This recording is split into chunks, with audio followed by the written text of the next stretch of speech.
சரிப்பா, வாக்குறுதிகள்லாம் கொடுக்குற, உறுதிமொழிகள்லாம் கொடுக்குற, இதெல்லாம் ஓகே தான்.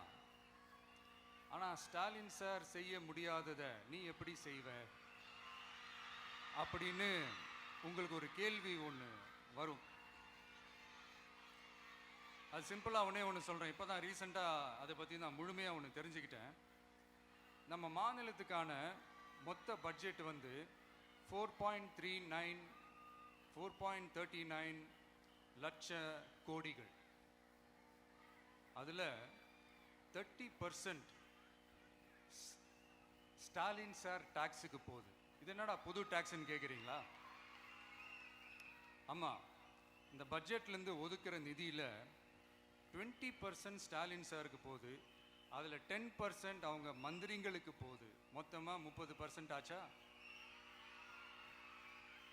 கவர்மெண்ட்டுக்கு தான் வரி கொடுப்பாங்க. ஆனால் கவர்மெண்ட்டே ஒருத்தவங்களுக்கு வரி கொடுக்குதுன்னா அதுக்கு பேர் ஸ்டாலின் சார் டாக்ஸ் தானே. இதை விட நாகரிகமாக நீங்கள் அடிக்கிற கொள்ளையும் நீங்கள் அடிக்கிற ஊழலையும் சொல்ல முடியாது. மக்களுக்காக ஒதுக்குற பணத்தை நீங்கள் அப்படியே சைடில் ஒதுக்காம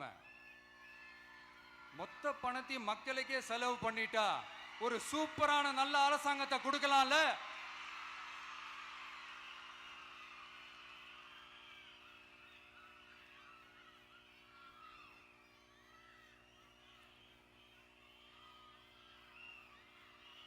இதெல்லாம்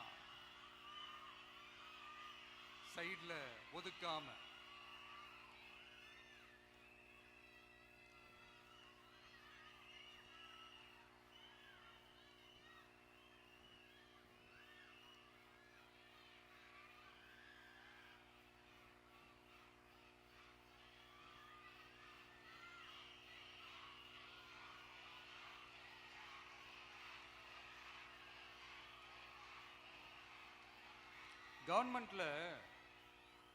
கவர்மெண்ட்ல காசு இல்லை அப்படின்னு சொல்றாங்க.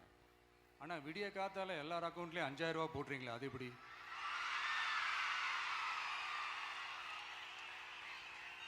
$2000 போடுறீங்க, 3000 போடுறீங்க, 4000 போடுறீங்க, இதெல்லாம் எப்படி?